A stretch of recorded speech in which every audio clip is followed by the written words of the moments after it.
and I'll let you know when that has begun.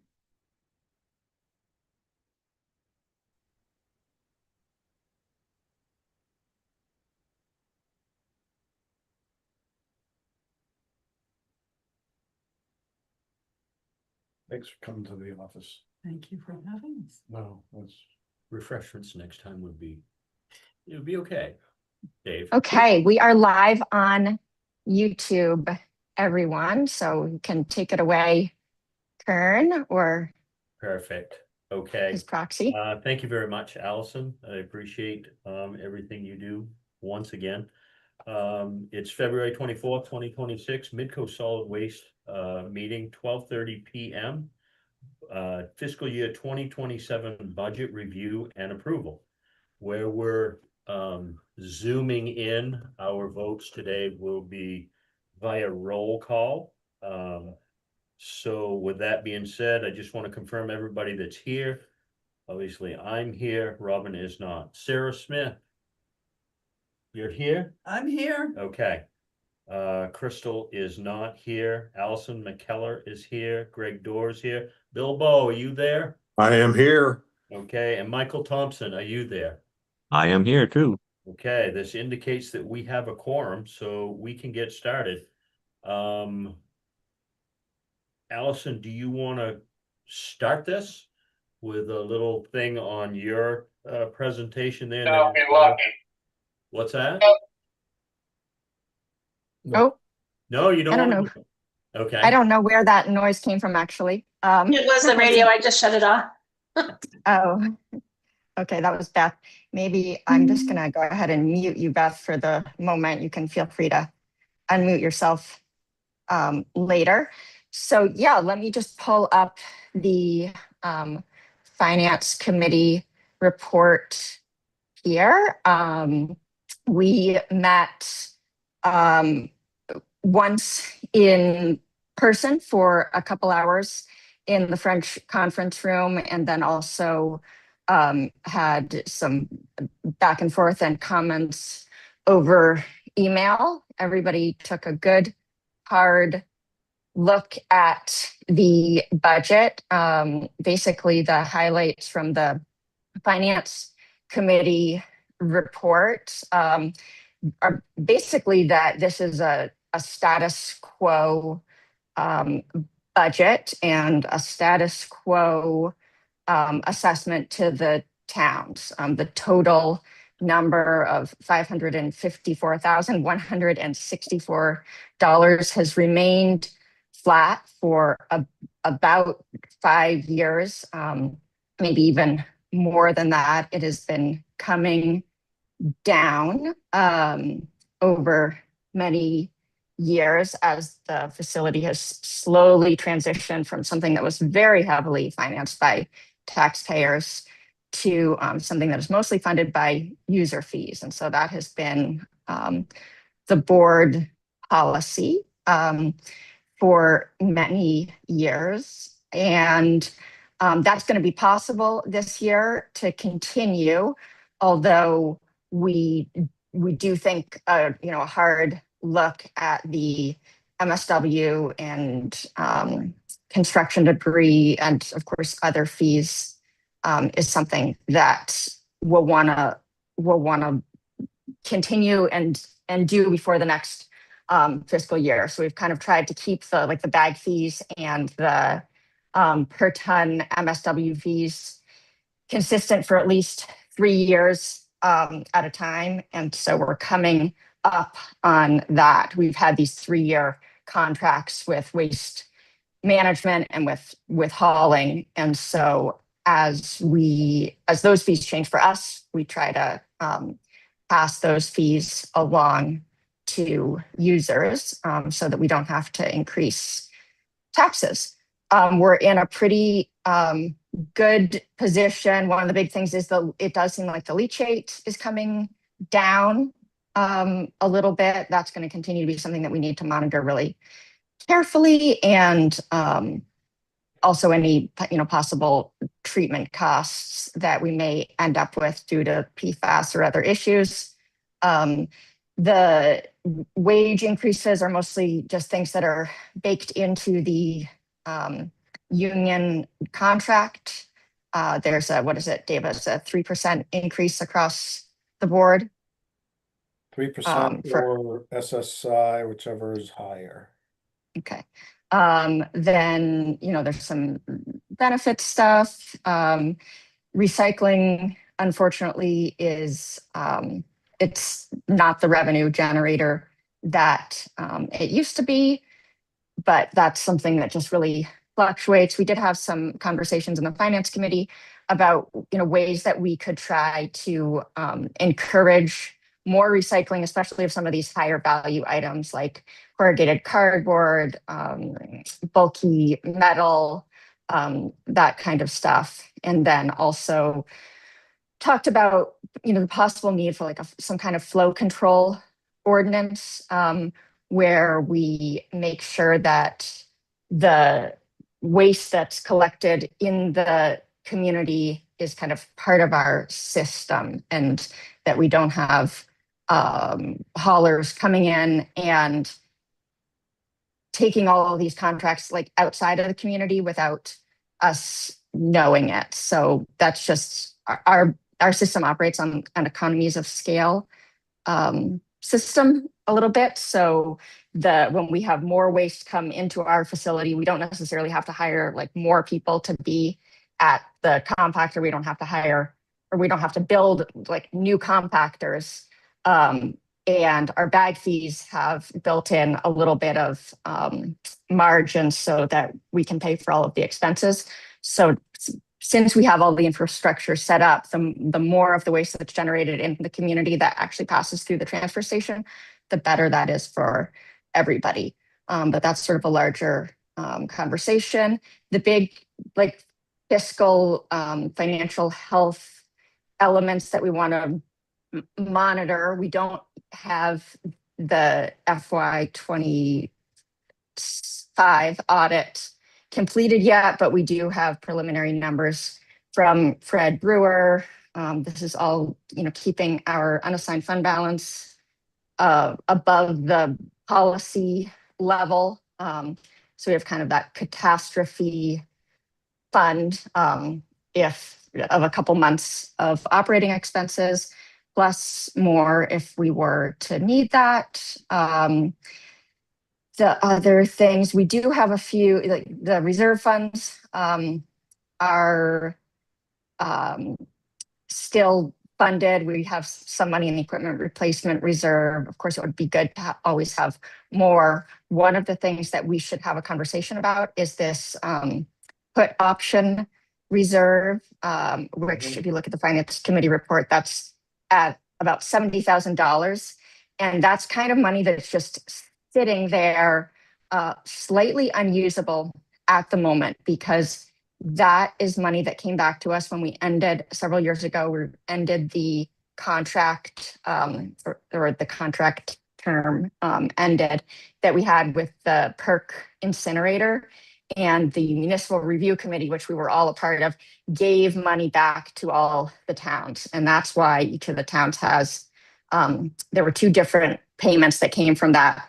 One was all of the towns hold in these restricted landfill closure funds that the towns hold independently. And we all voted to do that. We also voted to have some of those funds go back to Midcoast Solid Waste. And that $70,659 is only money from the towns of Camden, Rockport, and Lincolnville. Hope at that time opted to keep their portion of it with the town of Hope. And that was for a few different reasons. At the time, predating most of us, there was a little bit of disagreement at the time about how those funds were going to be used. And there was talk about investing in major transfer station upgrades and single stream recycling. And Hope had kind of said, well, we don't think we should use those funds for that. So we either have to, in order to be able to use those, we either have to, we should either get Hope's portion, should come back to the facility, and then we could invest those, or we should probably give back to the 3 towns their portion. So that's just sort of a little side note. There's no specific recommendation here, but we have a few of these reserve funds that are a little bit nebulous, but could be used to the benefit of the facility. Next things, we already talked about fees. In the last budget, we had taken some money from the unassigned fund balance, which had gotten like way larger than what the policy is from many years of having a surplus.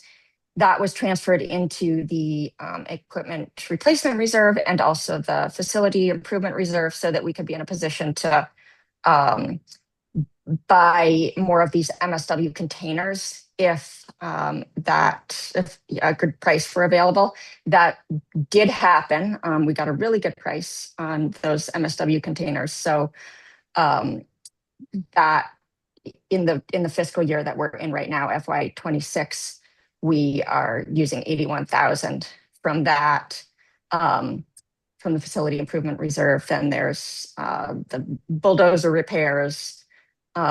So that's part of the reason that there are fewer capital expenditures for FY27 is because some of that was done in this fiscal year. And then the end here. The other thing too is we added another 100,000, I think, to that facility reserve in this budget year. So you really won't see a big difference or change, I believe, in the actual reserve, the way it's presented now. You know what I mean? Yeah, so that, FY26 budget appropriated 100,000. Yeah. Right, which had been, something like that had been that unassigned fund balance that we had just sort of kept growing. Right. So we moved it over there. Those are the highlights. Perfect, thank you. Yeah, also the manager presents his budget and then the finance committee goes over it. So those are the 2 columns. There's really not much that's, there were no major, policy disagreements. The facility manager in the bylaws is a voting member of the finance committee also. So we kind of went through most of those things together. Some of the, any of the little differences are mostly just sort of clerical things. Perfect, thank you, Allison. Dave, do you want to step in and talk about the budget in front of everyone? Sure. Then we'll ask as a brief preamble to it, and then we'll ask everybody if they have any questions or concerns, and then maybe put this to a vote. So there was only one real change that occurred with the bottom line between the managers and the finance committee line. And it was for, I think, an $800 difference. And I basically put it in facilities. I think welding repair. Let's see if I can find that. I'm sure it is. So operational. Let's know what page you're on. Yeah. I'm seeing that an 800-ish difference on page 1 on the budgets The revenue side summary. on the summary. Yep. Yeah. 2019, Dave. In 2019. And expense. I mean, right? this is just one of those very little kind of things just to make the numbers add up. Yeah, I just want to point it out. 129. All right, so yeah, steel and fabrication 2019. It went from 3,000 to 3,756, and that 756 was just to make the 2 items the 2 revenue and expenses balance. And instead of putting $756 in a reserve account, I just added it to steel and fabrication because that's been coming down quite a bit, but it wouldn't hurt to have an extra little bit of money in there in case something breaks and we have to have it fixed. So that's really the only changes. And then there was the There was the revenue on the mattresses and then the revenue on the MSW. Those were the two differences between the facility manager and the finance committee. Other than that, everything stays the same. Yeah, we did. It would be good for everybody to know, some of these things like mattresses are just very expensive for us to get rid of. And so that's the reason that those fees are high, and may continue to get higher, if you end up having to answer questions about that. We actually found somebody that can haul that for a little less, or a lot less actually, and take it for a lot less. So we'll be making that transition before the end of the year, so that'll help also with those costs. But the budgeted number is based on what we expect it to be and not what it is now. So it's kind of there already. Perfect. Thank you, Dave. I know you put a lot of work in here, and just want to let everybody know the time put in on this. Not everybody's on the finance committee, but to have the budget as close as our manager did when we sat down to look at that speaks volumes for the time and experience that he has with what we're trying to achieve over there. So thank you very much, Dave. I appreciate it, and I know everybody else does, and the towns do. When we come back to the towns for the 6th year in a row, no, we don't need to increase because we're managing this in such a way that it pays for itself. Yep. Is paying the bills. So I'm pretty proud of that. And I hope the rest of the representatives are proud of that and should be talking to your people about that.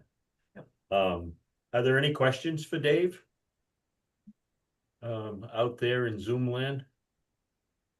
We have any questions, concerns? Bill's gonna say something. Bill, Yeah, I'm good. No questions. you're all good, buddy? Thanks, Bill. Thank you, Bill. Anybody else? My only question. Sarah? My only question was about the new fees, and we're doing that at a separate meeting, right? Talking about the fee.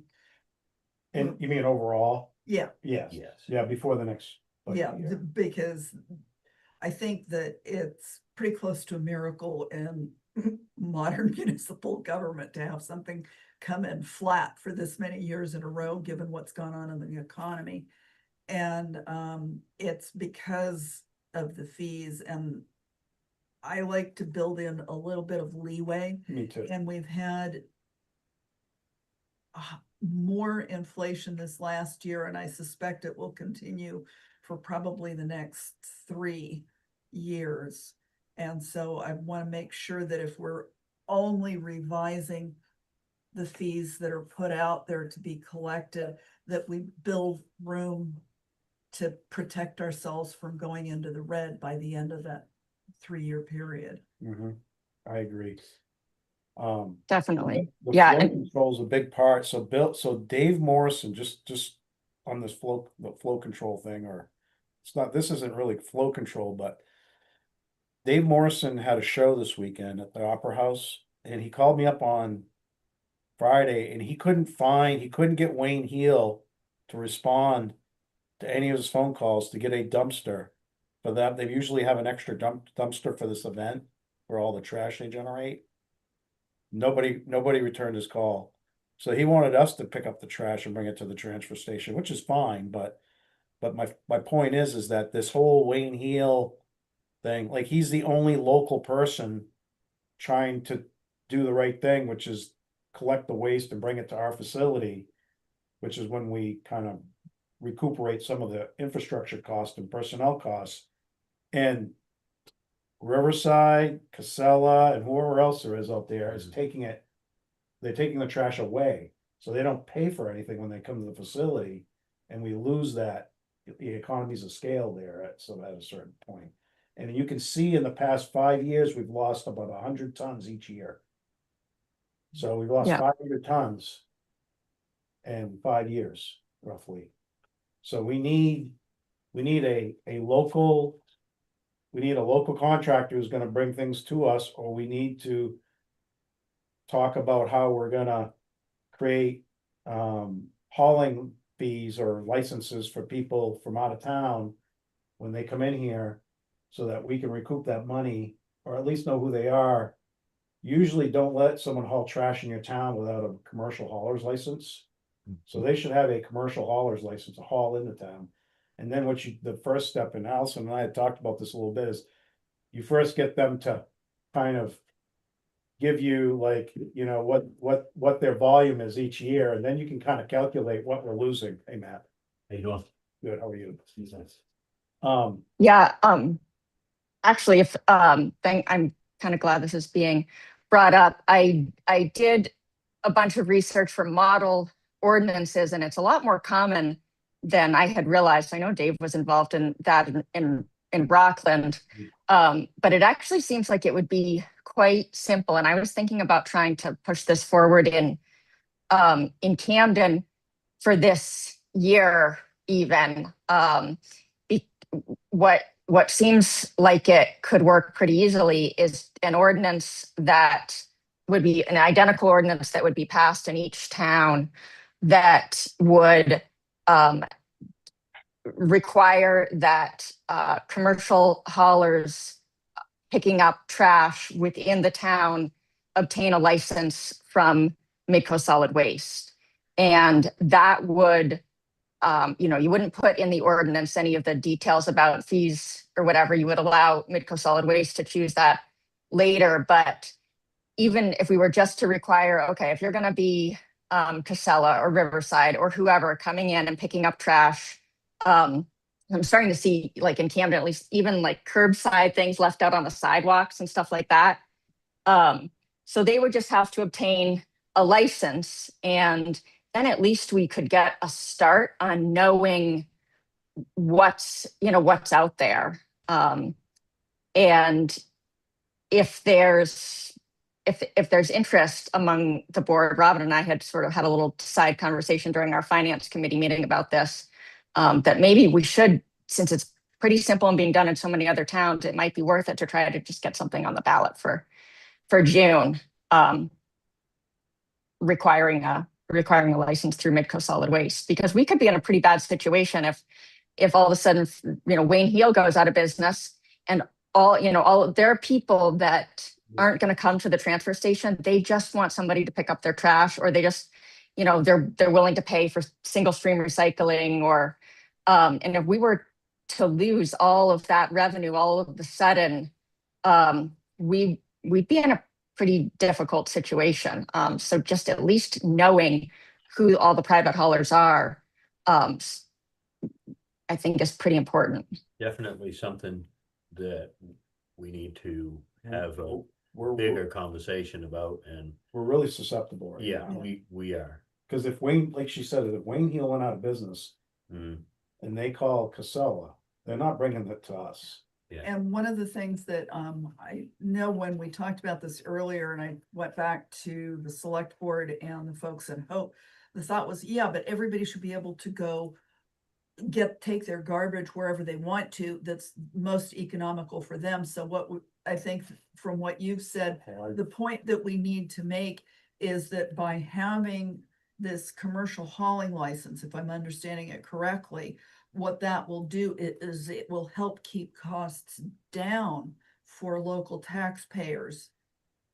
Because we're required as a community to provide MSW disposal. It's not optional for us. That's why we can do a flow control ordinance. Yeah, and so what I'm thinking is that when we get around to doing this, it would be very helpful to have talking points written for the non-MSW aficionado to understand, so that I can go back and explain to the select board, and then the select board can explain to anybody that asks us on Hope Happenings on Facebook or wherever, to explain, why are you doing this? You're going to make things more expensive for me. And the answer is no, actually, we're not. We're going to keep, in the long run, it will help protect you. What we can do also is we can force them to bring their MSW to us. Yeah. That's another approach, but I can see how Hope and maybe some people in Lincolnville that have dumpsters aren't going to like this. Yeah. But the reality is, if everybody doesn't participate, then the people that are footing the bill are gonna pay more for it, you know? And they're gonna pay more too, because they're gonna pay it in their taxes, and they're gonna pay it for their dumpster. They're either gonna pay it up front or they're gonna pay it through Right, a higher line item in the town budget. right, they Because don't even realize, Midcoast Solid Waste exactly, requires payments from each of the towns. right, And so we need to figure out a way to say that in an understandable by the layperson method, so that they understand what, because Hope is known for being a little bit on the feisty side when it comes to local ordinances and, standing up to the establishment. And so that's what I'm thinking of, is that we need to present this in a way that folks will understand why. I appreciate this discussion, but it really is kind of off track of Thank the you. approval of the Thank I would budget. just like Yes, that And to I'm a kind certain of under point. pressure. no to problem, Yeah. yeah. Do something. Right, so Okay, sorry. if there's, are there any other questions or concerns pertaining to the budget presented for approval today? Okay, I think we're in good shape. You have, Hearing none, I would make a motion to approve the budget as. okay, I'll second it. okay, moved and seconded. Any more discussion? Okay, not seeing or hearing anything from anybody. Corinne, usually we put the money in the motion, just those bottom line figures. Okay, I get that right here. So, Allison, why don't you, where you're the finance committee, why don't you put those numbers in there? Sure. You have that? Let me, You want- I do. Let me just pull up the total expenditures, and of course, total revenues also of $2,671,364. Perfect. Good idea, Beth. Thank you. You're Moved welcome. and seconded. Any other discussion? Okay, we'll move on to a roll call vote. Michael Thompson, Aye. Yes. okay, Bilbo, Yes, Greg Dorr, Yes. Allison McKellar, Yes. Sarah Smith, Yes, and myself, yes. The motion passes. The budget has been approved to move on to the town. Thank you very much, everybody. Thank- Is there anything else before I entertain a final motion? Nothing else? Bill, you all set? Okay, Motion to adjourn Motion to by adjourn. Allison. moved and well seconded. Seconded by who? I think we need for the record. I'll second it. Seconded by Sarah. Okay, Okay. we'll go back to a Dorr, I roll call think. vote. Michael, Yes. Bill, He's giving a thumbs up. He Thumbs gave the up. thumbs I up. muted myself, yes, yes. okay, Greg, Yes. Allison, Yes. Sarah, Yes. and myself, yes. This meeting is adjourned. Thank you very much, everybody. Thank you all. Safe travels, Thanks. Allison. Yes. Have a good Thank time in you. Columbia. Thanks, everyone. Columbia. Thank Greg, do you need a ride? No other trucks out here. waiting. Okay. Aye. Bye, Michael.